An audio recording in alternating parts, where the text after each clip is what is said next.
Hello friends, welcome to the political philosopher. Friends, test series mission JRF का आज part number 11 हम study करने चल रहे हैं। तो इस पार्ट नंबर 11 की सबसे बड़ी विशेषता क्या है कि हम लोक प्रशासन पर इसमें चर्चा करेंगे और लोक प्रशासन पर 20 महत्वपूर्ण प्रश्नों के बारे में हम डिस्कस करेंगे। और आने वाले अगले 5 पार्ट जो होंगे, ठीक है, अगले 5 पार्ट लगभग हम 16 तक, पार्ट नंबर 16 तक जो है 100 क्वेश्चन जो है पब्लिक एडमिनिस्ट्रेशन पर डिस्कस करेंगे। और जो भी हमारा यूनिट बच गया है उसके ऊपर हम आगे कंटिन्यू क्वेश्चंस की प्रैक्टिस करते रहेंगे टिल द एग्जाम, ठीक है। तो 6 जनवरी से पहले पहले तक हम जितना क्वेश्चन हो पाएगा public administration, international relation, foreign policies, है ना, जितने भी क्वेश्चन हो पाएंगे जिस भी यूनिट से आप लोग कहेंगे सारे क्वेश्चंस को हम प्रैक्टिस करने की कोशिश करेंगे। और आज का जो पब्लिक एडमिनिस्ट्रेशन का टॉपिक है वो बहुत ही इंपॉर्टेंट टॉपिक होने वाला है। और जो भी क्वेश्चंस बनाए गए हैं वो एग्जाम में बार बार पूछे जाने की उनकी प्रकृति रही है और बार बार कहीं ना कहीं एग्जाम में वो पूछे भी गए हैं। हालांकि ये क्वेश्चन PYQ नहीं है, ये नए टेस्ट सीरीज के क्वेश्चन हैं जो कि बुक के रेफरेंस से बनाया गया है। तो आप लोग इन क्वेश्चंस को अच्छे से जरूर ट्राई करें और कोशिश करें कि क्वेश्चंस का सही आंसर दे पाएं। चलिए, पहला क्वेश्चन है, कथन कारण वाला क्वेश्चन है। कथन है कि प्रशासन का प्रबंधकीय दृष्टिकोण प्रशासन का तात्पर्य उन गतिविधियों से लगाता है जिसमें माना जाता है कि संगठन में उच्च स्तरीय नीति निर्णय और उसका क्रियान्वयन से संबंधित व्यक्ति ही प्रशासन का भाग है। तो सबसे पहले आपको ये पता होना चाहिए कि प्रशासन के कितने दृष्टिकोण है। एक समग्र दृष्टिकोण है, एक प्रबंधकीय दृष्टिकोण है, एक संकीर्ण दृष्टिकोण है, ठीक है। तो बहुत सारे इसके अप्रोचेज हैं। तो जो प्रशासन का प्रबंधकीय दृष्टिकोण होता है, मैनेजमेंट अप्रोच जो है, वो ये मान के चलता है कि प्रशासन में जो उच्च स्तर पर बैठा हुआ अधिकारी है वही सारी नीतियां बनाता है, उन्हीं सारी नीतियों का निर्णय लेता है। यानी कि प्रशासन के संगठन में बैठा हुआ उच्च स्तर पर व्यक्ति प्रशासन का भाग है, या कह लें कि व्यक्ति ही प्रशासन का चला रहा है या व्यक्ति ही उस प्रशासन का भाग है, ठीक है। तो ये बिल्कुल स्टेटमेंट सही है, जिसमें माना जाता है कि प्रबंधकीय दृष्टिकोण में जो प्रशासनिक स्तर पर सर्वोच्च अधिकारी होता है वही व्यक्ति ही प्रशासन का भाग है और वही सारी पॉलिसीज को इंप्लीमेंट करता है। तो कारण क्या है? कारण है कि विशेषज्ञों का मानना है कि प्रशासन का प्रबंधकीय दृष्टिकोण उसके एकीकृत या समन्वित दृष्टिकोण की तुलना में सीमित है, ठीक है। तो अब देखिए, कथन और कारण दोनों सही हैं। कथन कारण की सही व्याख्या इसलिए है क्योंकि कुछ विशेषज्ञ मानते हैं कि प्रशासन का जो प्रबंधकीय दृष्टिकोण है उसके एकीकृत या समन्वित दृष्टिकोण की तुलना में क्या है, यह सीमित है। क्योंकि प्रबंधन जो मैनेजमेंट होता है ये एक सीमित दायरे में होता है, जबकि वहीं पर एकीकृत और समन्वित दृष्टिकोण, है ना, उसकी तुलना में ये छोटा माना गया है। तो ये बिल्कुल सही है क्योंकि प्रबंधकीय दृष्टिकोण का जो संबंध है वो सीमित दृष्टिकोण से जोड़ करके हम इसको देखते हैं। चलिए, तो इस हिसाब से कथन और कारण बिल्कुल सही है और कथन कारण की सही व्याख्या भी कर रहा है। स्टेटमेंट है, देखिए नीचे कोड दे रखा है ना, ऊपर फॉन्ट थोड़ा बड़ा करने की कोशिश की गई है और जो हिंदी और इंग्लिश दोनों में ऑप्शन रहते थे वो ऑप्शन आपको केवल इंग्लिश में मिलेंगे और क्वेश्चन आपको हिंदी और इंग्लिश दोनों मिल जाएंगे। स्टेटमेंट है, managerial approach to the administration refers to those activities in which it is believed that only the person concerned with the high level policy decision and its implementation in the organization is a part of a administration। तो बिल्कुल correct option है, क्योंकि expert कहते हैं, expert का मानना है कि मैनेजेरियल अप्रोच में to the administration is a limited as a compared to its integrated and coordinated approach, ठीक है। क्योंकि जो आलोचक हैं या जो एक्सपर्ट्स हैं वो इनका मानना है कि मैनेजरियल जो अप्रोच होता है ये कहीं ना कहीं लिमिटेड होता है, कहीं ना कहीं ये इंटीग्रेटेड या कोऑर्डिनेटेड फॉर्म से ये छोटा होता है। इसीलिए जो है इसमें जो है प्रबंधन का, मैनेजमेंट में जो प्रबंधन होता है, जो मैनेजमेंट होता है, मैनेजमेंट में एक ही व्यक्ति की प्रधानता दिखाई पड़ती है। तो इस हिसाब से ए वाला ऑप्शन आपका करेक्ट हो जाएगा, ठीक है। चलिए, क्वेश्चन नंबर 2 देखते हैं।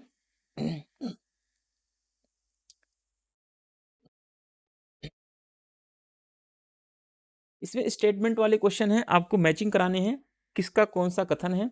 लोक प्रशासन में सभी कार्य शामिल होते हैं जिनका उद्देश्य लोक नीतियों को पूरा करना है, लागू करना है। तो ये स्टेटमेंट आपका LD वाइट से जुड़ा हुआ है। LD वाइट आपका एक ए में 4 सही हो जाएगा, ए में 4। अभी तक बी और डी में ही ऐसा ऑप्शन सही है, ठीक है। चलिए दूसरा ऑप्शन देखते हैं। पहले इंग्लिश में देख लें। Public administration includes all those function whose purpose to fulfil और इम्प्लीमेंट द पब्लिक पॉलिसीज। तो ये एल डी वाइट से जुड़ा हुआ स्टेटमेंट है आपका, बिल्कुल करेक्ट मैचिंग है ये। कानून को क्रियान्वित करने की प्रत्येक क्रिया एक प्रशासकीय क्रिया है। Every action to implement a law is an administrative action. किसने बोला ये? ठीक है, तो ये स्टेटमेंट जो है वुड्रो विल्सन का है, ठीक है, ये स्टेटमेंट वुड्रो विल्सन का है। सी वाला ऑप्शन देखते हैं। इस हिसाब से एक में 4 और बी में 2, एक में 4 और बी में 2, अभी तक जो है बी और डी ऑप्शन सही होने के चांसेस हैं। आगे देखते हैं, सी वाले ऑप्शन में देखते हैं। साधारण प्रयोग में लोक प्रशासन का अर्थ राष्ट्रीय, प्रांतीय और स्थानीय सरकारों की कार्यपालिकीय शाखाओं की क्रिया और उनके क्रियान्वयन से, क्रिया से जुड़ा हुआ है, ठीक है। यानी कि it common uses public administration refers to the functioning of the executive branches of a national, provincial and a local governments. तो ये स्टेटमेंट जो है ये हर्बर्ट साइमन से जुड़ा हुआ है। इस हिसाब से ऑप्शन नंबर आपका बी सही हो जाएगा, सी में 3 और डी में 1 हो जाएगा, ठीक है। नीति निर्माण ही लोक प्रशासन का सार है, पॉल एप्पलबी कहते हैं कि नीति निर्माण ही लोक प्रशासन का सार है, यानी कि policy making is the essence of a public administration, Paul Appleby. B वाला ऑप्शन आपका बिल्कुल करेक्ट हो जाएगा। नेक्स्ट क्वेश्चन है, प्रशासन के क्षेत्र में पोस्ट कॉर्प दृष्टिकोण को किसके द्वारा प्रस्तुत किया गया? बहुत ही इंपॉर्टेंट क्वेश्चन है। पोस्ट कॉर्प के बारे में आप लोगों ने पढ़ा होगा, ठीक है। पोस्ट कॉर्प किससे जुड़ा हुआ विचार है? तो आप लोगों ने देखा था पोस्ट कॉर्प जो है लूथर गुलिक, ठीक है, लूथर गुलिक पोस्ट कॉर्प, POSDCORB, है ना। P से प्लानिंग, O से ऑर्गेनाइजिंग, S से स्टाफिंग, D से डायरेक्टिंग, CO को साथ में लेंगे, कोऑर्डिनेटिंग, रिपोर्टिंग एंड B से बजटिंग। तो ये पोस्ट कॉर्प का सिद्धांत है, लूथर गुलिक से जुड़ा हुआ है।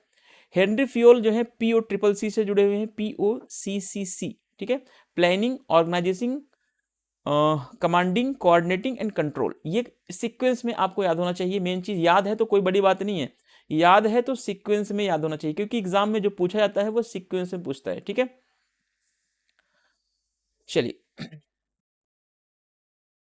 प्रशासन के क्षेत्र में पोस्ट कॉर्प जो है लूथर गुलिक ने प्रस्तुत किया है। ध्यान रखना, लूथर गुलिक एक अमेरिका के राजनीतिक वैज्ञानिक थे। उन्होंने 1935 में पहली बार इस अवधारणा यानी पोस्ट कॉर्प की अवधारणा को प्रस्तुत किया। पोस्ट कॉर्प में शब्द कितने हैं? तो ये 7 शब्द आते हैं, POSDCORB।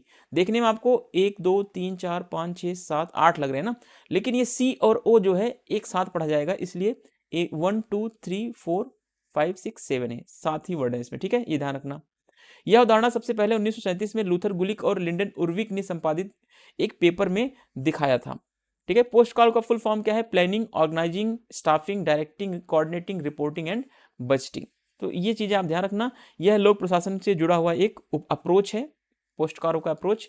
यह संगठनात्मक सिद्धांत के क्लासिकी दृष्टिकोण को दर्शाता है।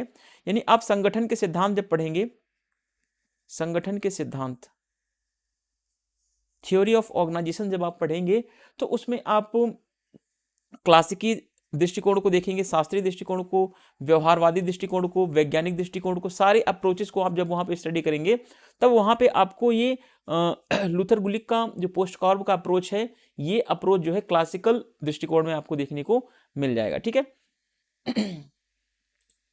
अभी जब हम पब्लिक एडमिनिस्ट्रेशन पढ़ेंगे तो वहां पे सारी चीजों को एक एक करके हम सारी डिटेल में चीजें डिस्कस करेंगे। POSDCORB approach to the field of administration was a public administration was introduced by the Luther Gulick, ठीक है। तो ये सारी चीजें यहाँ पे दे रखी हैं, आप इनको थोड़ा सा एक बार रीड कर लीजिएगा, जैसा भी आपको अच्छा लगे।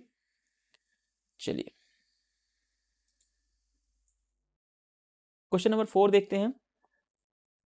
क्वेश्चन नंबर 4 में आपका मैचिंग करने के लिए है, कौन सा मैचिंग सही है। तो इसमें आपका पाठ या विषय वस्तु संबंधित दृष्टिकोण किससे जुड़ा हुआ है? तो अप्रोच टू करिकुलम कॉन्टेक्स्ट जो है ये लेविस मेरियम से जुड़ा हुआ है। फिर आपका हो जाएगा बी में लोक नीति संबंधी दृष्टिकोण, लोक नीति संबंधी दृष्टिकोण जो है पब्लिक पॉलिसी पर्सपेक्टिव जो है फ्रेडरिक से जुड़ा हुआ है। फिर आपका सॉरी नहीं नहीं नहीं ठीक है 1 मिनट,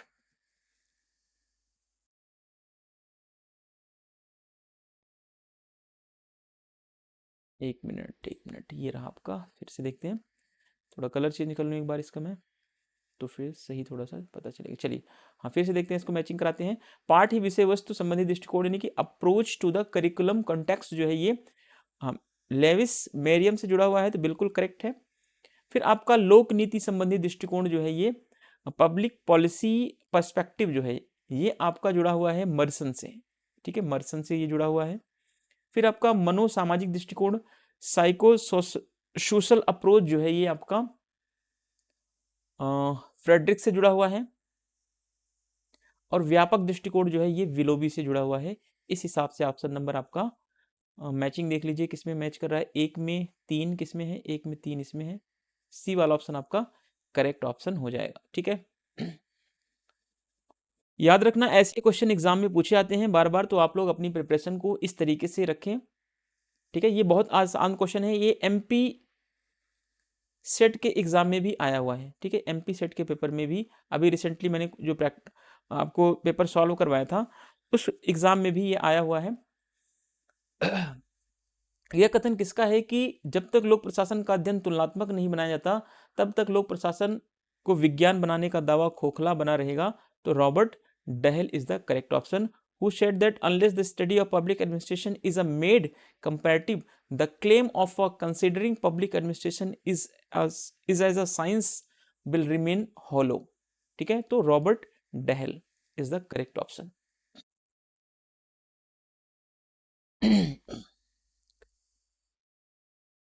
लोक प्रशासन और निजी प्रशासन में अंतर न मानने वाले किस विद्वान का तर्क है कि अब हमारे सामने कई प्रशासनिक विज्ञान नहीं बल्कि केवल एक ही प्रशासनिक विज्ञान है जिसे लोक और निजी, जिसे सरकारी और प्राइवेट दोनों ही प्रशासन के लिए समान रूप से भली भांति उपयोग में लाया जा सकता है। तो ऐसा कौन कहता है? तो ये स्टेटमेंट किसका है? ये स्टेटमेंट है आपका हेनरी फेयोल का। ठीक है, हेनरी फेयोल कहते हैं कि अब हमारे सामने लोक प्रशासन और निजी प्रशासन में अंतर करने का तर्क नहीं रह गया है, अब हम दोनों प्रशासन को एक ही दिशा में लागू कर सकते हैं। ठीक है, Henry Fayol is the correct option आपका हो जाएगा। Which scholar who does not believe in any distinctions between public administration and private administration argues that we know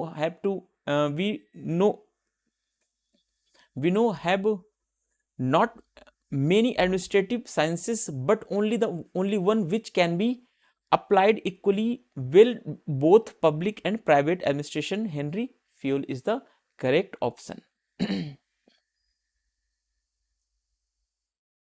देखिए यहाँ पे कुछ चीजें इंपॉर्टेंट है जिसको मैंने ऐड किया है कि Henri Fayol, MP Follett, Luther Gulick और लिंडन उर्विक ये कुछ ऐसे विद्वान हैं जो लोक प्रशासन और निजी प्रशासन में अंतर नहीं करते, यानी कि सरकारी प्रशासन और प्राइवेट प्रशासन में अंतर नहीं करते। तो कभी कभी एग्जाम में पूछ लेता है कि निम्नलिखित में से कौन सा ऐसा विचारक है जो लोक प्रशासन और निजी प्रशासन में अंतर करता है या नहीं करता। ठीक है, ये जितने भी थिंकर हैं ऊपर के, इन सभी का मानना है कि लोक और निजी दोनों ही प्रशासन के लिए एक ही प्रशासनिक विज्ञान का इस्तेमाल किया जा सकता है। वहीं पर अगर दूसरी तरफ बात करें तो लोक प्रशासन और निजी प्रशासन के बीच अंतर बताने वाले विचारकों में कौन कौन आते हैं? पॉल एप्पलवी आते हैं, हर्बर्ट साइमन आते हैं, फिर सर जोसिया स्टैम्प आते हैं। ठीक है, तो ये नाम तीनों याद रखना अच्छे से। और भी थिंकर्स आते हैं, मैंने सारे थिंकर्स के नाम ऐड नहीं किए हैं। ठीक है, हर्बर्ट साइमन ने प्रशासन को लोक प्रशासन में जो सिद्धांत लोक प्रशासन के सिद्धांतों को इन्होंने क्या बोला? कहावतों की संज्ञा दी है। ठीक है, प्रोवर्ब्स इन्होंने बोला, कहावतें बोला। ठीक है, इनकी बुक है the proverbs of administration, the proverbs of administration.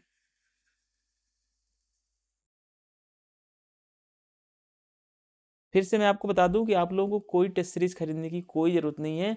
मैं पढ़ा रहा हूं, मैं पूरा 10 यूनिट पढ़ाऊंगा, चाहे बेशक से मुझे इस जून में नहीं अगले जून तक ही कंप्लीट करना पड़ जाए सिलेबस को, तो कोई दिक्कत नहीं है, हम पूरा पढ़ेंगे और सारी चीज़ों को डिटेल में पढ़ेंगे। आपको कहीं भी अपना पैसा इन्वेस्ट करने की ज़रूरत नहीं है। ठीक है,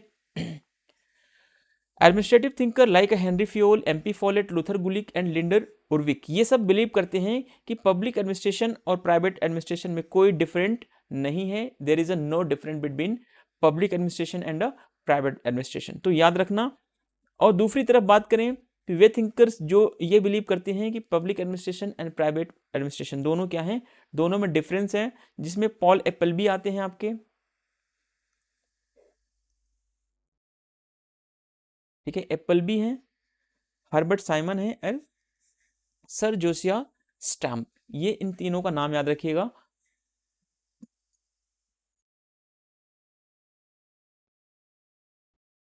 फिर क्वेश्चन आ गया वहीं पर, कौन से विद्वान लोक प्रशासन और निजी प्रशासन में पर्याप्त असमानताओं का पक्ष लेते हैं, यानी कहने का मतलब है कि कौन से ऐसे विद्वान हैं जो ये कहते हैं कि लोक प्रशासन और निजी प्रशासन में अंतर होता है, अंतर होता है ठीक है, पर्याप्त असमानताएं हैं, कौन ऐसा मानता है कि लोक प्रशासन और निजी प्रशासन में असमानता है या अंतर है। ये क्वेश्चन पूछने का अलग अलग तरीका होता है जिससे आप ट्रैकल हो जाते हैं एग्जाम में, ठीक है। तो आपको एग्जाम के लिए अपनी प्रिपरेशन को रखना है तो शब्दों पर आपको अपनी पकड़ बनानी पड़ेगी, ठीक है। चलिए, तो ये सभी थिंकर हैं जो कहते हैं कि लोक प्रशासन और निजी प्रशासन में क्या है, अंतर है स्पष्ट रूप से। तो एप्पलबी है, फेलिक्स निग्रो है, हर्बर्ट साइमन है, जोसिया स्टैम्प है, एक नाम और ऐड कर लीजिएगा, अभी आपने जस्ट पढ़ा जोसिया स्टैम्प, ठीक है। Which one of the following scholars advocates substantial difference between the public administration and the private administration, तो सभी ऑल ऑफ द अबव आपका सही हो जाएगा। क्वेश्चन नंबर 8 देखते हैं।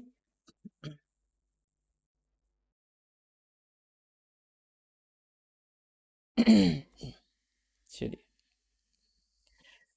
निम्न में से लोक प्रशासन, ध्यान रखना, लोक प्रशासन और निजी प्रशासन के अंतर को बताने वाले सही कथन को चुनना है कि कौन कौन से ऐसे अंतर हैं जो लोक प्रशासन में और निजी प्रशासन में अंतर को बताते हैं। लोक प्रशासन का क्षेत्र व्यापक होता है और निजी प्रशासन का क्षेत्र छोटा होता है, तो बिल्कुल सही है। लोक प्रशासन का मतलब है सरकारी प्रशासन, सरकारी प्रशासन। आप एक तरफ देख लें सरकारी कंपनी, एक तरफ देख लें प्राइवेट कंपनी, तो बड़ी कंपनी कौन सी ज्यादा होगी, तो जाहिर सी बात है कि लोक प्रशासन या नहीं कि सरकारी चीजें ज्यादा बड़ी क्षेत्र में पाई जाती हैं और प्राइवेट तो छोटे छोटे सेक्टर्स में पाए जाते हैं, ठीक है। अब दूसरा देखते हैं, लोक प्रशासन जनता के प्रति व्यापक रूप से जवाबदेह होता है, ठीक है, जितने भी अधिकारी नेता जो भी होते हैं ये सब जनता के प्रति क्या होते हैं, उत्तरदायी होते हैं। जबकि वहीं पर निजी प्रशासन प्राइवेट एडमिनिस्ट्रेशन में क्या होता है, उत्तरदायित्व तो होता है लेकिन थोड़ा बहुत कुछ गिने चुने ग्राहकों के प्रति यानी सुनिश्चित ग्राहकों के प्रति होता है, तो बिल्कुल सही है दोनों स्टेटमेंट अभी तक। तीसरा देखते हैं, लोक प्रशासन का उद्देश्य क्या है, जनता की सेवा करना, वहीं पर निजी प्रशासन का उद्देश्य क्या होता है, लाभ कमाना होता है, तो बिल्कुल सही ऑप्शन है ये भी। लोक प्रशासन जो है पारदर्शी होता है, इसमें आपको ट्रांसपेरेंसी देखने को मिलेगी, वहीं पर निजी प्रशासन में ट्रांसपेरेंसी आपको कम देखने को मिलती है, तो ये भी ऑप्शन आपका सही है। तो इस हिसाब से ऑल ऑफ द अबव आपका ऑप्शन नंबर डी सही हो जाएगा, सभी ऑप्शन सही है, ठीक है। चूज करना है कि लोक प्रशासन या पब्लिक एडमिनिस्ट्रेशन और प्राइवेट एडमिनिस्ट्रेशन में क्या डिफरेंट है, ठीक है। The scope of public administration is a wide, तो बिल्कुल सही है, and the scope of a private administration is a small, तो ये भी सही है। Public administration is a widely accountable to the public, the accountability of private administration is a towards the certain clients, तो ये भी बिल्कुल करेक्ट है। The M of a public administration is a public service, public administration का उद्देश्य क्या होता है, लोगों की सेवा करना, वहीं पर प्राइवेट एडमिनिस्ट्रेशन का एम क्या होता है, अर्न टू प्रॉफिट, ठीक है, प्रॉफिट को कमाना होता है। Public administration is a transparent होता है, वहीं पर प्राइवेट एडमिनिस्ट्रेशन जो होता है लेस ट्रांसपेरेंट या कम पारदर्शी या कम ट्रांसपेरेंट होता है, तो बिल्कुल सभी ऑप्शन क्या है इसमें सही है। ऑप्शन आपको यहाँ पर नीचे देखने को चारों ऑप्शन मिल जाएंगे। अब देखिए, मैं आपको इसमें जो 100 क्वेश्चन करवाऊंगा, ध्यान रखना इस बात को कि अभी ये 20 क्वेश्चन है, पहला पार्ट है, समझ लीजिए 20-20 करके मैं आपको 5 पार्ट करवाऊंगा और इसमें प्रॉपर लोक प्रशासन के ही क्वेश्चन देखने को मिलेंगे, ध्यान रखना। इसमें आपको कोई कहीं अलग से जो है लोकपाल, लोकायुक्त या मंत्री परिषद ऐसे क्वेश्चन आपको नहीं दिखेंगे, केवल और केवल लोक प्रशासन की ही जो मूल लोक प्रशासन है उसी के क्वेश्चन देखने को मिलेंगे। आपको लोक लेखा समिति या स्टाफ ये सब चीजें, उसमें आपको लोक लेखा समिति या भ्रष्टाचार फिर जो समितियां जुड़ी हुई हैं ये सब आपको यहाँ पर देखने को नहीं मिलेंगी, केवल और केवल लोक प्रशासन से ही आपको क्वेश्चन देखने को मिलेंगे और यही बेसिक इसका थीम भी है। चलिए क्वेश्चन नंबर 9 देखते हैं। लोक प्रशासन की विकास यात्रा को उसके चरणों में सुमेलित करना है। अब देखिए लोक प्रशासन और राजनीतिक प्रशासन का द्विविभाजन कब हुआ, तो ये हुआ है 1827 से लेकर 1926 के बीच में। लोक प्रशासन और राजनीति का डिवीजन, ठीक है, public administration and the politics administration का डाइकोटॉमी होता है, ठीक है। फिर सिद्धांतों का, लोक प्रशासन में सिद्धांतों का स्वर्णकाल कब आता है, the golden age of theories, तो ये आता है 1927 से लेकर 1937 को लोक प्रशासन का स्वर्णकाल कहा जाता है। लोक प्रशासन में सिद्धांतों का स्वर्णकाल आता है। फिर लोक प्रशासन में संकट कब आता है, क्राइसिस कब आता है, तो 1948 से लेकर 1970 के बीच में संकट आता है। फिर आपका अंतर विषय दृष्टिकोण कब से डेवलप होता है, तो 1971 के बाद से ये जो है इंटर डिसिप्लिनरी अप्रोच जो है ये आगे बढ़ता है, तो 1971 से। इस हिसाब से आप मैचिंग करवा लीजिएगा, एक में ए सही है और बी में 4 सही है, एक में ए बी में 4, ए वाला ऑप्शन आपका करेक्ट हो जाएगा। फिर आपको कुछ बुक्स हैं, उन बुक्स को मैच कराना है।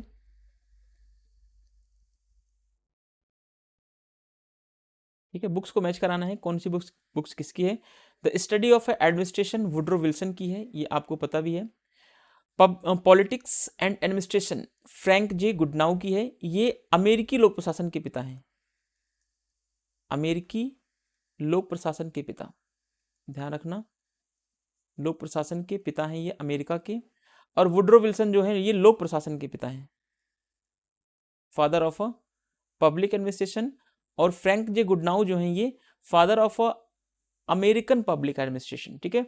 Introduction to the study of public administration क्या है, एल.डी. वाइट की बुक है, जो 1926 में आई थिंक आई थी, 1926 में आई थी। और इसी पुस्तक के आने के साथ लोक प्रशासन को एक एकेडमिक मान्यता मिल गई, एक अलग विषय के रूप में अध्ययन करना स्टार्ट किया गया। Principle of administration, sorry, principle of public administration जो है ये बिलोबी की पुस्तक है। इस हिसाब से चारों ऑप्शन सही है, 1 2 3 4, ठीक है, ए वाला ऑप्शन आपका करेक्ट हो जाएगा।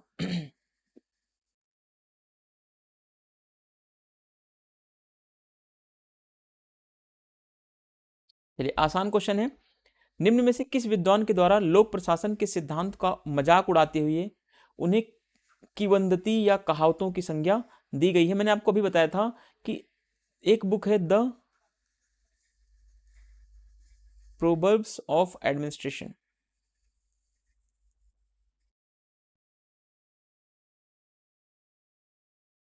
ठीक है, ये बुक है हर्बर्ट साइमन की,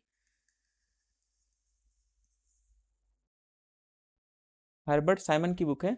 तो हर्बर्ट साइमन ने लोक प्रशासन को कहावतों की संज्ञा दी है, ठीक है। लोग इन्होंने बताया कि लोक प्रशासन में कोई सिद्धांत नहीं हो सकता, ठीक है। सिद्धांत कहाँ पे होता है, विज्ञान में सिद्धांत होता है, तो इन्होंने सीधा आंसर हो जाएगा Herbert Simon. Who among the following scholars ridiculed the principle of a public administration and called them the legends of a proverbs, तो हर्बर्ट साइमन, इनकी बुक है द प्रोवर्ब्स ऑफ एडमिनिस्ट्रेशन।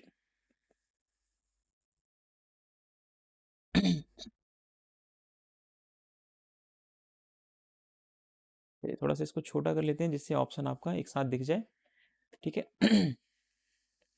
अब देखिए थोड़ा सा इसका कलर का मैं ग्रेड चेंज करता हूँ थोड़ा सा। चलिए अब देखते हैं, अब पूछा गया है क्वेश्चन 12 नंबर क्वेश्चन है कि नवलोक प्रशासन की, ठीक है, नवलोक प्रशासन की अवधारणा के उत्थान एवं वृद्धि को निम्नलिखित में से देखा जा सकता है। इसमें पूछा गया है क्वेश्चन कि नवलोक प्रशासन का विकास जो हुआ है किन किन चरणों के माध्यम से हुआ है, ये कौन से ऐसे ऑप्शन हैं नीचे जो दिए गए हैं जिन्होंने नवलोक प्रशासन के विकास या उत्थान में वृद्धि की है, ठीक है। तो लोक सेवाओं हेतु उच्च शिक्षा पर हनी रिपोर्ट आई थी 1967 में, तो इसने लोक प्रशासन के या नवलोक प्रशासन के विकास में इसने महत्वपूर्ण योगदान दिया है, तो बिल्कुल सही है। दूसरा मिन्नो बुक सम्मेलन, तो ये नहीं होगा, ये गलत हो जाएगा आपका, ठीक है। दूसरा मिन्नो बुक सम्मेलन जो है वो नव लोक प्रशासन के विकास से नहीं जुड़ा हुआ है। तीसरा ऑप्शन देखते हैं, सी वाला ऑप्शन, लोक प्रशासन के सिद्धांत एवं व्यवहार पर फिलाडेल्फिया सम्मेलन होता है 1967 में, तो ये बिल्कुल करेक्ट ऑप्शन है। फिर डी वाला ऑप्शन देखते हैं, public administration in a time of a turbulence, ठीक है, जो कि ड्वाइड वाल्डो की पुस्तक है। किसकी पुस्तक है? ड्वाइड वाल्डो। ड्वाइड वाल्डो की पुस्तक है। इस पुस्तक ने भी नवीन लोक प्रशासन के उदय में, या कह लें नव लोक प्रशासन की उदय या उत्थान में बहुत ही महत्वपूर्ण भूमिका निभाई है। इस हिसाब से ऑप्शन नंबर ए, सी और डी सही होता है आपका। ए सी डी जिसमें सही है वही होगा, ए सी डी। इन डी वाले ऑप्शन में सही है ए सी डी, ठीक है। The rise and growth of a concept of a new public administration can be seen in a following. तो हनी रिपोर्ट आई थी 1967 में, इसने न्यू पब्लिक एडमिनिस्ट्रेशन के डेवलपमेंट में योगदान दिया है अपना। फिर सेकंड मिन्नीब्रुक जो कॉन्फ्रेंस हुआ है, ये इसने योगदान नहीं दिया, इसने कोई भी अपना अप्रोच नहीं प्रस्तुत किया है। फिर फिलाडेल्फिया कॉन्फ्रेंस होता है on a theory and practice के ऊपर पब्लिक एडमिनिस्ट्रेशन में 1967 में, तो इसने भी अपना योगदान दिया है। फिर आती है public administration in a time of a turbulence, 1971 में बुक आती है ड्वाइड वाल्डो की। ड्वाइड वाल्डो, स्पेलिंग गलत हो सकती है, ठीक है, लेकिन ये क्या है, ए सी और डी ही सही होगा, आपका बी वाला ऑप्शन गलत होगा। अगर इसकी जगह पे 1968 होता है ना, जो फर्स्ट मिन्नो बुक पर्सपेक्टिव हुआ था, प्रथम मिन्नो बुक सम्मेलन हुआ था 1968 में, वो होता तो वो सही था। उसने विकास में, नवीन लोक प्रशासन के विकास में सहायता की थी। तो पहले वाले मिन्नो बुक सम्मेलन ने किया था, दूसरे वाले ने नहीं किया था। अब एग्जाम में इन सब चीजों को ध्यान रखना होता है, बहुत बारीकी से पढ़ना पड़ता है आपको सारी चीजों को, ठीक है। चलिए क्वेश्चन नंबर 13 को देखते हैं। 13 नंबर क्वेश्चन कथन है, नवीन लोक प्रशासन के उदय पर सार्वजनिक सेवा संबंधी उच्च शिक्षा पर हनी रिपोर्ट या हनी प्रतिवेदन का महत्व का योगदान माना जाता है। तो इसमें बिल्कुल सही ऑप्शन कह रहा है कि नवीन लोक प्रशासन के उदय पर सार्वजनिक सेवा संबंधी विचारों को लेकर के उच्च शिक्षा पर जो है हनी रिपोर्ट प्रस्तुत की गई, जिसने हनी रिपोर्ट ने क्या किया, नवीन लोक प्रशासन के उदय पर बहुत ही महत्वपूर्ण भूमिका निभाई, ठीक है। तो ये ऑप्शन आपका क्या है, बिल्कुल अभी तक करेक्ट है। कारण क्या है कि हनी रिपोर्ट के प्रतिवेदन में क्या बोला गया, हनी रिपोर्ट में कि लोक प्रशासन का कार्य क्षेत्र व्यापक मानते हुए इसे कार्यपालिका, न्यायपालिका और विधायिका तक विस्तृत किया गया। तो ये बिल्कुल सही ऑप्शन है, ठीक है। तो ये कथन कारण भी बिल्कुल सही मैचिंग कर रहा है, क्योंकि जो नवीन लोक प्रशासन पर हनी रिपोर्ट आई थी, हनी रिपोर्ट जो है वो हायर एजुकेशन को लेकर, सार्वजनिक सेवाओं को लेकर के, और इसमें कहा गया हनी रिपोर्ट में कि लोक प्रशासन के कार्य क्षेत्र को व्यापक बनाया जाना चाहिए, चाहे उसमें कार्यपालिका को भी शामिल किया गया, न्यायपालिका को भी और विधायिका को भी शामिल किया गया, ठीक है। तो जो नवीन लोक प्रशासन का क्षेत्र था, जो परंपरागत या पुराना लोक प्रशासन का क्षेत्र था, उसमें संकीर्णता थी। लेकिन जैसे ही नवीन प्रशासन आता है, या कह लें नव लोक प्रशासन आता है, तो नव लोक प्रशासन में इसके दायरे को बढ़ा दिया गया, और हनी रिपोर्ट में इसके दायरे को बढ़ाने की बात की गई है, ठीक है। तो ये सारी चीजें सही हैं, और कथन कारण की सही व्याख्या भी कर रहा है। स्टेटमेंट है, the Honey report was on a public services related to higher education is a considered to be an important contribution to the emergence of a new public administration. तो बिल्कुल करेक्ट है, because in Honey report the scope of work of public administration was considered to be the wide and it was the considered to be extend to the executive, judiciary and the legislature। तो इस हिसाब से option number A आपका correct हो जाएगा।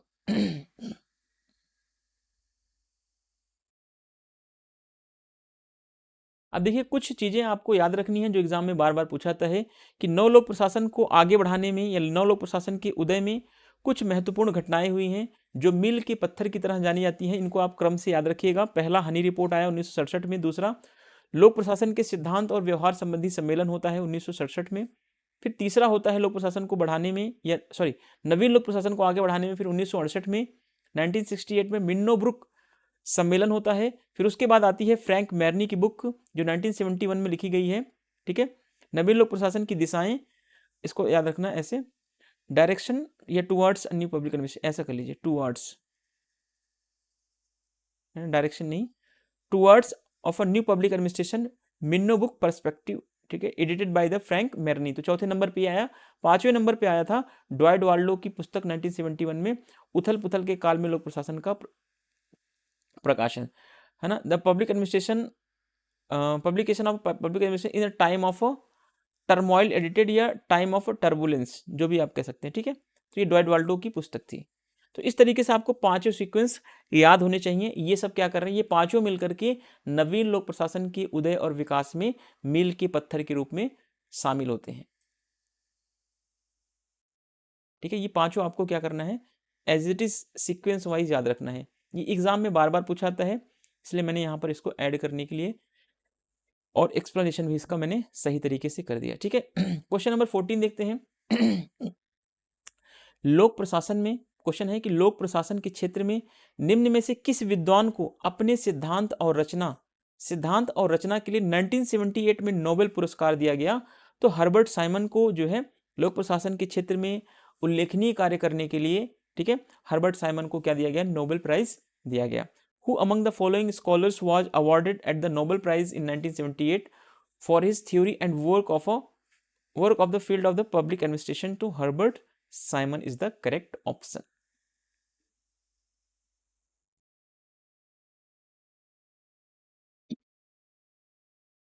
चलिए अब फिर देखिए क्वेश्चन नंबर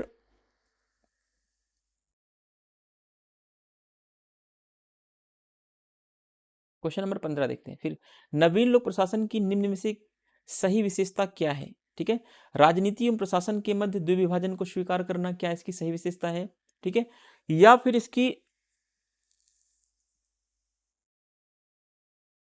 तो ये नहीं है। ठीक है, राजनीति एवं प्रशासन के मध्य द्विविभाजन को स्वीकार करना, इसकी सही विशेषता नहीं मान सकते हम। मानवीय दृष्टिकोण का समर्थन करता है, तो ये बिल्कुल सही है। केंद्रीकरण और प्रत्यायोजन का समर्थन, सॉरी केंद्रीकरण नहीं, विकेंद्रीकरण है, विकेंद्रीकरण और प्रत्यायोजन का समर्थन करता है, तो बिल्कुल सही है। ठीक है, तो नवीन लोक प्रशासन जब आप पढ़ेंगे तो उसमें उसकी विशेषताएं क्या क्या हैं, एक एक करके आपको 10-20 पॉइंट्स में सारी चीजें जब आपको नोट्स मिलेगा और जब मैं पढ़ाऊंगा, जब मैं पब्लिक एडमिनिस्ट्रेशन आपको पढ़ाऊंगा डिटेल में, तो नवीन लोक प्रशासन की क्या क्या विशेषताएं हैं वो विशेषताएं आपको मिल जाएंगी। तो पहली विशेषता क्या है इसकी, कि मानवीय दृष्टिकोण का समर्थन करता है, मानव संबंधों के बारे में ये बताता है, और सत्ता के विकेंद्रीकरण की बात करता है कि सत्ता का क्या होना चाहिए, डिसेंट्रलाइजेशन होना चाहिए, और शक्ति का, प्राधिकार का क्या होना चाहिए, प्रत्यायोजन यानी डेलीगेशन होना चाहिए। प्रत्यायोजन का मतलब होता है कि ऊपर के अधिकारी जो हैं अपने नीचे के अधिकारी को कुछ अधिकार सौंप देते हैं, जिससे कि नीचे के अधिकारी कुछ स्वतंत्र रूप से निर्णय ले सके। इसी प्रक्रिया को क्या बोला जाता है, प्रत्यायोजन कहा जाता है। ठीक है, तो यथास्थितिवाद का समर्थन नहीं करता, ये गलत है। ठीक है, सही पूछा गया है तो सही क्या क्या है, तो 1, 2 और 3 सही हैं। ठीक है, यथास्थितिवाद का समर्थन ये नहीं करता है, तो इस हिसाब से 2 और 3 सही है आपके। 2 and 3 are the correct, 2 and 3 are the correct, B वाला ऑप्शन आपका सही हो जाएगा। ठीक है, choose the correct feature of a new public administration, NPA इसी को बोलते हैं, एनपीए न्यू पब्लिक एडमिनिस्ट्रेशन। एक होता है न्यू पब्लिक मैनेजमेंट, ध्यान रखना अंतर होता है दोनों में। ठीक है, नव लोक प्रशासन और नव लोक प्रबंधन दोनों में अंतर है। Acceptance of dichotomy between politics and administration, तो ये नहीं करता है। सपोर्ट्स ऑफ ह्यूमन अप्रोच, तो बिल्कुल सही है। Supports of decentralization and delegation, तो बिल्कुल ये भी सही है। सपोर्ट्स ऑफ स्टेटस को, तो ये नहीं होगा। ठीक है, 2 और 3 आपके सही हो जाएंगे, बी वाला ऑप्शन आपका करेक्ट हो जाएगा। चलिए अब देखते हैं नवीन लोक प्रशासन के लक्ष्यों की प्राप्ति में। देखिए जितना भी मैं आपको क्वेश्चन करवा रहा हूं ना, ये सारे रिलेवेंट टॉपिक हैं नवीन लोक प्रशासन के ऊपर। ठीक है, नवीन लोक प्रशासन के लक्ष्यों की प्राप्ति में 4D का कॉन्सेप्ट दिया जाता है। ठीक है, 4D का कॉन्सेप्ट दिया जाता है। 4D के कॉन्सेप्ट को महत्व दिया गया है, जिसमें से कौन कौन सा डी शामिल है, डिसेंट्रलाइजेशन, डेलीगेशन, डेमोक्रेटाइजेशन और ब्यूरोक्रेटाइजेशन। डी ब्यूरोक्रेटाइजेशन होना चाहिए। ठीक है, ब्यूरोक्रेटाइजेशन नहीं, यहाँ पे डी ब्यूरोक्रेटाइजेशन कर दीजिए, डी ब्यूरोक्रेटाइजेशन, इसको सही कर लीजिए, डी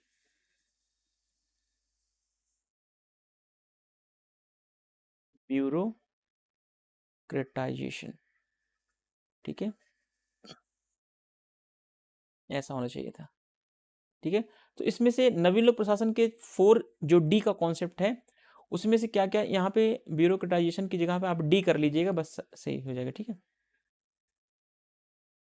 डी ब्यूरोक्रेटाइजेशन कर लीजिए, करेक्ट ऑप्शन आपका, सभी सही हो जाएंगे आपके, all of the above option आपका करेक्ट हो जाएगा। क्योंकि नवीन लोक प्रशासन का लक्ष्य क्या है, नवीन लोक प्रशासन का लक्ष्य है कि विकेंद्रीकरण करना, है ना, विकेंद्रीकरण करना, जिसमें नवीन लोक प्रशासन, सबसे पहली बात आपको समझना है कि 4D का कॉन्सेप्ट दिया गया है, 4D, 4D। एक डी का मतलब है डिसेंट्रलाइजेशन, दूसरे डी का मतलब है डेलीगेशन, यानी अधिकारों का प्रत्यायोजन किया जाए, फिर डिमोक्रेटाइजेशन, डेमोक्रेटाइजेशन, ठीक है, फिर चौथा है डी ब्यूरोक्रेटाइजेशन, ठीक है, वी नौकरशाही करना, यानी नौकरशाही के प्रभाव को कम किया जाना चाहिए, ठीक है। ये क्या है, चारों ऑप्शन आपके करेक्ट है, ऑल ऑफ द अबव आपका सही हो जाएगा। अब देखिए तीसरे मिन्नो बुक सम्मेलन का आयोजन किस वर्ष हुआ, तो पहला मिन्नो बुक कब हुआ, 1968 में पहला हुआ, दूसरा 1988 में हुआ, तीसरा 2008 में होगा, ठीक है, लगभग 20-20 साल बाद हो रहा है आई थिंक, ठीक है, हर 20 साल के बाद, ये 68 में, 88 में, और ये फर्स्ट है, ये सेकंड है, और ये थर्ड है, ठीक है। थर्ड वाला होता है 2008 में, तीसरे मिन्नो बुक सम्मेलन का 2008 में होता है। क्वेश्चन नंबर 18 देखते हैं, इजी क्वेश्चन है, नवलोक प्रबंध शब्द के प्रतिपादन का श्रेय किसको दिया जाता है, नवलोक प्रबंधन। अब यहां पे देखिए शब्द आ गया न्यू पब्लिक मैनेजमेंट, है ना। अभी तक आप क्या पढ़ रहे थे, अभी तक आपने क्वेश्चन पढ़ा था new public administration, new public administration, है ना। मैंने आपको बताया था दोनों शब्दों में क्या है, अंतर है, एक है एनपीएम है, एक है एनपीए है, ठीक है। एनपीए एनपीएम दोनों अलग अलग हैं। तो एनपीएम के बारे में पूछा रहा है, प्रबंधन मैनेजमेंट के बारे में पूछा रहा है, तो ये शब्द किसने दिया, तो ये शब्द जो है क्रिस्टोफर हुड ने दिया, ठीक है। Hood, who is credited with the coining the term of a new public management, तो क्रिस्टोफर हुड। हम सारी चीजों को अच्छे से पढ़ेंगे, न्यू पब्लिक मैनेजमेंट क्या है, इसका क्या उद्देश्य है, कहाँ से निकला, क्यों निकला, है ना। क्या दुनिया भर में मैनेजमेंट को लेकर खतरा उत्पन्न हो गया था, मैनेजमेंट को लेकर के क्या समस्याएं आ रही थी, है ना, पुरानी मैनेजमेंट में क्या दिक्कतें थी जिससे नया मैनेजमेंट आया, न्यू पब्लिक मैनेजमेंट आया, वो सारी चीजें हम जब पढ़ेंगे पब्लिक एडमिनिस्ट्रेशन तो वहां पर डिस्कस करेंगे।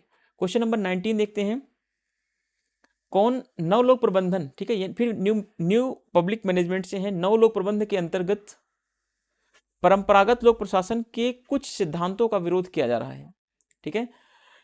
निम्न में से कौन कौन सा शामिल है, ठीक है, तो इसमें सत्ता का केंद्रीकरण शामिल था, ठीक है। अब नवलोक प्रशासन नवलोक प्रबंधन किसका विरोध करता है, परंपरागत लोक प्रशासन के अंदर जो मैनेजमेंट होता था उसका ये विरोध करता है, ठीक है।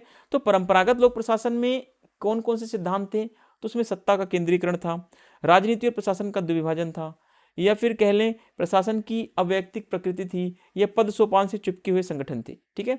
तो इसमें से कौन सा ऑप्शन आपका सही होगा, तो इसमें से सभी ऑप्शन क्या हैं, सही हैं, क्योंकि नवलोक प्रशासन जो है, या नवलोक प्रबंधन जो है, बार बार प्रशासन निकला है, तो नवलोक प्रबंधन जो है या न्यू पब्लिक मैनेजमेंट जो है, इन सभी चीजों का क्या करता है, विरोध करता है, जिसमें सत्ता के केंद्रीकरण का विरोध करता है, राजनीति और प्रशासन के द्विभाजन की बात को ये नकारता है, इसका विरोध करता है, प्रशासन में अवैयक्तिक प्रकृति की विरोध करता है, कहता है कि प्रशासन में व्यक्ति अपने हितों के हिसाब से काम नहीं करेंगे, है ना, प्रशासन में जो पद मिला हुआ है उस पद की गरिमा के हिसाब से काम करेंगे, ना कि पर्सनल नेचर के अकॉर्डिंग। पद सोपान से चिपके हुए संगठन का ये क्या करता है, विरोध करता है, ये कहता है कि हायरार्की बहुत मस्ट जरूरी नहीं है, हायरार्की से निकल के भी काम करना चाहिए, क्योंकि हायरार्की से कोई चीज आएगी तो बहुत लेट हो जाएगा। मान लीजिए ऊपर से कोई आदेश चला, नीचे आएगा, फिर उससे नीचे आएगा, तो ऐसे में तो कोई भी इमरजेंसी की सिचुएशन में सारी चीजें क्या हो जाएंगी, बेकार हो जाएंगी। तो ये हायरार्की का भी क्या करता है, विरोध करता है। ये कहता है कि जहां पे परंपरागत लोक प्रशासन की ये सारी विशेषताएं थी, उसमें हायरार्की थी बहुत ज्यादा, उसमें अवैयक्तिक प्रकृति थी, लोक प्रशासन द्विभाजन को स्वीकार किया गया और केंद्रीकरण पर ज्यादा बल दिया है, तो परंपरागत लोक प्रशासन के जो सिद्धांत थे उसको नवलोक प्रबंधन ने नकार दिया। सीधी सी बात आप समझ के चलिए। तो ऑल ऑफ द अबव आपका करेक्ट ऑप्शन हो जाएगा। Some principle of a traditional public administration that are being opposed under the new public management includes, तो ये एक्सेसिव सेंट्रलाइजेशन पावर को क्या करता है, डिक्लाइन करता है, dichotomy of politics and public administration को ये नहीं मानता, ये इम्पर्सनल नेचर ऑफ एडमिनिस्ट्रेशन को भी नहीं मानता, विरोध करता है इसका। हायरार्किकल ऑर्गेनाइजेशंस का भी ये क्या करता है, विरोध करता है। ठीक है, ये सब फीचर किसके थे, ये सब फीचर जो हैं ट्रेडिशनल पब्लिक एडमिनिस्ट्रेशन के हैं, पब्लिक एडमिनिस्ट्रेशन के हैं। ठीक है, तो इन ट्रेडिशनल पब्लिक एडमिनिस्ट्रेशन के अप्रोच को जो है एनपीएम नकार देता है, एनपीएम। इस हिसाब से ऑल ऑफ द अबव आपका डी वाला ऑप्शन आपका सही हो जाएगा, सभी ऑप्शन सही है। चलिए आज का लास्ट ऑप्शन और लास्ट क्वेश्चन देखते हैं। कथन है नवीन लोक प्रशासन को प्रगतिशील विज्ञान बनाने का प्रयास, जबकि नव लोक प्रबंधनवाद का समर्थन करता है। तो बिल्कुल सही है, जो नवीन लोक प्रशासन आया, एनपीए जो आया, एनपीए न्यू पब्लिक एडमिनिस्ट्रेशन जो आया, ये लोक प्रशासन को आगे बढ़ाने के लिए प्रगतिशील विज्ञान बनाने का प्रयास करता है। वहीं पर अगर दूसरी तरफ बात करें, जो एनपीएम आया, एनपीएम न्यू पब्लिक मैनेजमेंट आया, तो ये क्या करता है, ये प्रबंधन और मैनेजमेंट को आगे बढ़ाने की बात करता है। तो दोनों बातें सही हैं, बिल्कुल करेक्ट ऑप्शन है ए वाला। ठीक है, कथन तो बिल्कुल सही है। कारण देखते हैं, नव लोक प्रबंधन अमेरिका में स्थानीय कारकों से उपजी प्रतिक्रिया है, तो गलत है ये अमेरिका में स्थानीय कारकों से उपजी प्रतिक्रिया क्या है, एनपीएम नहीं है बल्कि एनपीए है, एनपीए है, यहाँ पे उल्टा दे दिया गया है। ठीक है, जबकि नवीन लोक प्रशासन वैश्विक स्तर पर सामाजिक, आर्थिक और राजनीतिक परिवर्तनों के उन्मुख विचार, परिवर्तनों से उत्पन्न हुआ विचार है। ठीक है, तो ये उल्टा करके दे दिया गया, इसलिए कथन सही है और कारण क्या है, गलत है। ठीक है, ए सही है, आर गलत है इसका। स्टेटमेंट सही है और रीजन क्या है इसका, statement is a correct but reason is a wrong. ठीक है, स्टेटमेंट देखते हैं, new public administration is an attempt to make public administration is a progressive science, बिल्कुल सही है। वाइल, जबकि दूसरी तरफ देखिए, new public management is a supporter of a managerialism. ठीक है, तो new public management is a reaction of arising out of a local factor in America, नहीं, ये अमेरिका में लोकल फैक्टर के थ्रू अराइज नहीं हुआ न्यू पब्लिक मैनेजमेंट, बल्कि एनपीए हुआ था।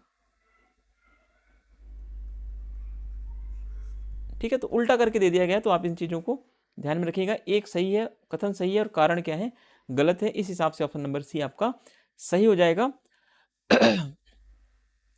तो ये हमारा आज का 20 क्वेश्चन या 20 क्वेश्चंस जो था, और इसके आगे भी हम ऐसे ही क्वेश्चंस का स्टैंडर्ड देखेंगे जो इंपॉर्टेंट होंगे। आप ये सारे क्वेश्चन अगर एक बार देख लेंगे, तो जो पीवाईक्यू में क्वेश्चन आए हुए होंगे आपको बहुत इजी लगेगा, है ना। आपको लगेगा यार पीवाईक्यू का क्वेश्चन क्या बहुत इतना आसान सा क्वेश्चन पूछता है नेट में। तो आप इनकी प्रैक्टिस जरूर करें, जिससे कि आपको बहुत ज़्यादा बेनिफिट मिले। और ये क्वेश्चन ऐसे नहीं है, ये क्वेश्चन लक्ष्मीकांत और अवस्थी एंड अवस्थी की बुक से पूरा रिसर्च करके, है ना, बीएल फाड़िया की बुक से 3-4 बुक्स का रेफरेंस लेकर के बनाया गया है, कुछ इंटरनेट्स का रेफरेंस लिया गया है, जिसके माध्यम से सारे क्वेश्चंस को प्रिपेयर किया गया है। और आप यकीन नहीं करेंगे कि ये 20 से 25 क्वेश्चन जो मैं बनाता हूँ, इसमें कम से कम 2 घंटे का टाइम लगता है पूरा, है ना। तो इसीलिए वीडियो धीरे धीरे बन पाती है, क्योंकि भाई मैं कोई बड़ा आदमी नहीं हूँ कि मेरे पास, मैं कोई बड़े कोचिंग संस्था से नहीं जुड़ा हुआ हूँ कि मेरे पास टीम लगी हुई है, एक तरफ क्वेश्चन बन रहे हैं, मेरा काम केवल है बोर्ड पे खड़े होकर पढ़ाने का। तो मेरे पास ऐसी कोई सुविधा नहीं है। हाँ, आने वाले दिनों में अगर आप लोग समर्थन करेंगे, आप लोग सपोर्ट करेंगे, तो हो सकता है कि मैं भी अपना कोई असिस्टेंट रख लूँगा जो मेरे लिए भी कोचिंग या मेरे लिए भी क्वेश्चंस की प्रैक्टिस बना सकेगा या कंटेंट बना सकेगा, है ना। उसके लिए ज़रूरी है कि थोड़ा इनकम भी जनरेट होना चाहिए। तो आप लोग कॉपरेट कीजिए, सहयोग कीजिए, जिससे कि आप लोगों के लिए ज़्यादा से ज़्यादा कंटेंट और अच्छे से अच्छा कंटेंट मैं आपके लिए उपलब्ध करा सकूं। और फाइनल बात कि आपको कोचिंग कहीं भी नहीं लेनी है, ठीक है, ये बात ध्यान रखना। और आपको जब फ्री ऑफ कॉस्ट पढ़ाया जा रहा है तो आप कोचिंग बिल्कुल मत लीजिए, पैसा बिल्कुल भी अपना वेस्ट मत कीजिए। मिलते हैं नेक्स्ट वीडियो में। Thank you, thanks for watching.